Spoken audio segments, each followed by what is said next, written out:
As a kid, all a nigga wanna have was a Burberry scarf and $3 in my pocket.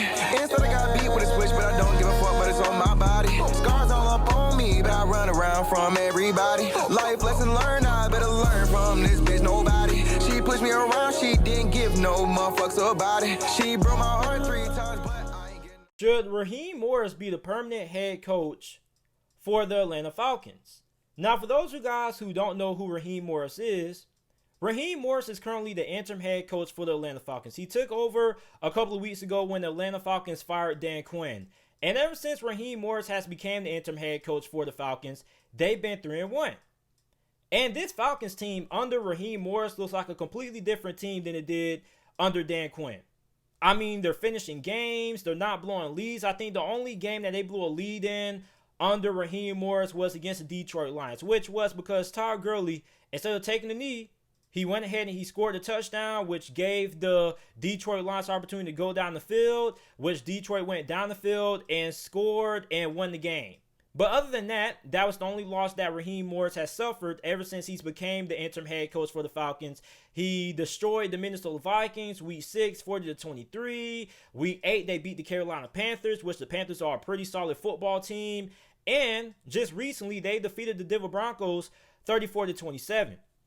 And what's more impressive is that this defense under Raheem Morris hasn't allowed 30 points.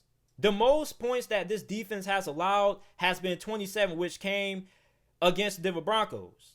So this defense looks improved. This team looks improved. They're not giving up big leads. Like every time the Falcons get a big lead in the game, everybody says, oh God, here we go again. Or the Falcons are going to once again blow another lead. And haven't really seen that, aside from the game and the loss to the Detroit Lions.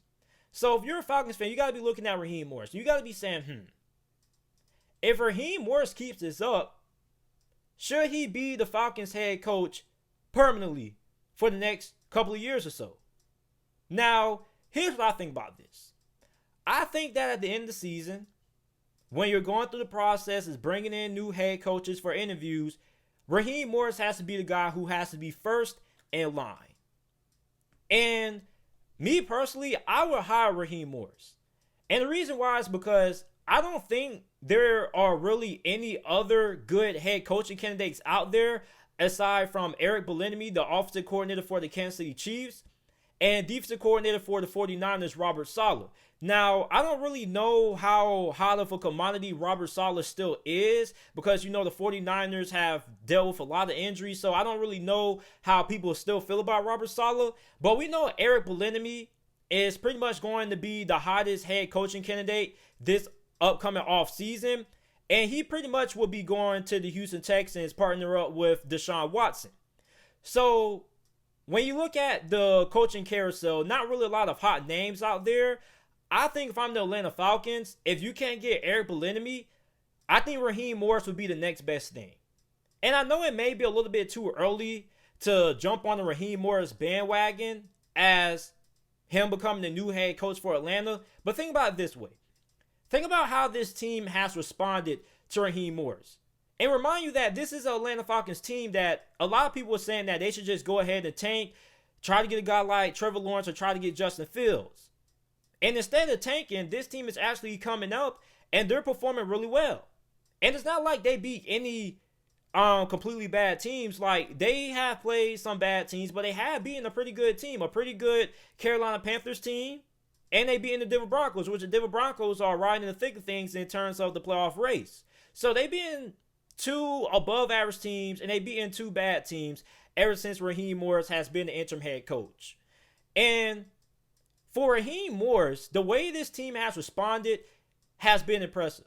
Because this is a team that is banged up at secondary. Like at one point, they were contemplating starting linebackers at safety. Like this whole entire defense has been a complete mess due to injuries. So the fact that this defense has not been getting shredded apart like it was in the early part of the season under Dan Quinn is something that you have to give Raheem Morris a round of applause. And if you're the Atlanta Falcons, if you can't get a guy like Eric Bieniemy in, then I think Raheem Morris would be the next best thing because, first of all, the players already know Raheem Morris, so he already kind of has the locker room and the culture in the locker room kind of established. Okay, so if you bring in a new head coach, he has to come in, reestablish the locker room, get guys acclimated. Guys have to like him. Meanwhile, you have a guy, Raheem Morris, who looks like he's already kind of won over the locker room. And when you ask me the question, JT, how do you know if Raheem Morris has won over the locker room or not? Do you see how the Atlanta Falcons have responded? Compare Raheem Morris to Romeo Crennel with the Houston Texans. He also is an interim head coach. The Houston Texans, ever since Romeo Crennel has taken over, they don't look any different than what they did against when they had Bill O'Brien. Meanwhile, the Atlanta Falcons do. The Atlanta Falcons, like I said earlier, look like a way different team than they did earlier with Dan Quinn. So the players are responding to Raheem Morris. And when you have a coach who players are responding to, I think you have to kind of give them a chance. Now, another instance of this, because this isn't the first time this happened. I don't know if you guys remember this, but a couple of years ago, when the Cleveland Browns fired Hugh Jackson, they promoted Greg Williams, which Greg Williams currently right now is the defensive coordinator for the New York Jets. The Cleveland Browns were really impressive under Greg Williams. And instead of hiring Greg Williams as their full-time head coach, they decided to hire Freddie Kitchens. And we saw how that went. So just because Raheem Morris is having success doesn't mean that you have to hire him. I mean, you can at least give him an interview, but that doesn't mean you have to hire him. Like, if you're the Atlanta Falcons owner and you see a guy who you think may be better than Raheem Morris, by all means, go ahead and hire him. But me, when I'm looking at the coaching carousel and I'm looking at the coaching candidates that are out there, it's not really a lot of guys who really impress me. Pretty much the only guy is Eric Bieniemy, and then you have Robert Saleh, who is in tier 2, but I don't really know how a lot of teams are still feeling about Robert Saleh right now. So, not really a lot of hot head coaching candidates out there like there was last year. And when you look at that, I would go ahead and hire Raheem Morris, because I don't think Raheem Morris is going to do any worse than any other head coaching candidates out there. Like, I think Raheem Morris pretty much would be the next best thing aside from Eric Bieniemy if you are the Atlanta Falcons, because Robert Saleh, like I said, the 49ers have been really shaky. They struggled with injuries this year. I still want to see a little bit more out of Raheem Morris before I hire him as a full-time head coach like Eric Bieniemy. Eric Bieniemy has been in the conversation to be the next guy in line to get a head coaching job for like the last 3 years due to the work that he's done with Patrick Mahomes and that Chiefs offense. But I think the next best thing would be Raheem Morris. And I know Raheem Morris has struggled as a head coach in the past. Like, he was the head coach for the Tampa Bay Buccaneers, didn't do all that well. But just because you fail at something one time doesn't mean you can fail again. Like, it's a lot of head coaches who failed in their first stops, like Bill Belichick failed with the Cleveland Browns. Tony Dungy failed with Tampa Bay. So just because you fail one time doesn't mean you can't succeed.